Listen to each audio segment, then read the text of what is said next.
40 تن از مدرسه مظهرالعلوم ولایت غزنی فارغ شدند. محفلی که به همین مناسبت با حضور مسئولان محلی، رئیس شورای علمای کابل، جوانان و باشندگان این ولایت در منطقه خشک مربوط به مرکز ولایت غزنی برگزار شده بود. مسئولان خطاب به فارغ شدگان بیان داشتند که اکنون وظیفه بزرگی به دوش شما گذاشته شده است.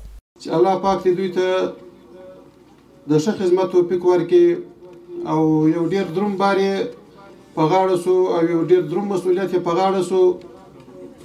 نو الله پاک دوی ته د ښه خدمت توفیق ورکړي چې د مسلمانانو ته ښه خدمت وکړي. نبی کریم صلی الله علیه وسلم پاتې نشو وفات شو په 13 کاله عمر کې موږ تاسو نه پاتې کیږو.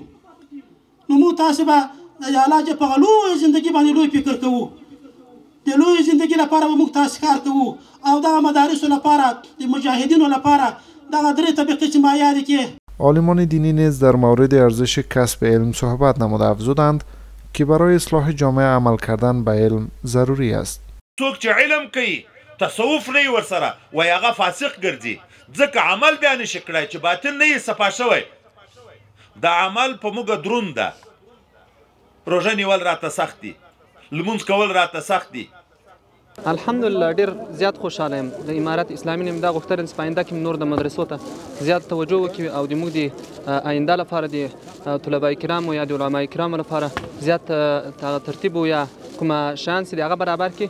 قابل یادآوری است که این 12مین دور فراغت عالمان دینی و حافظان قرآن کریم از مدرسه مظهرالعلوم ولایت غزنی است.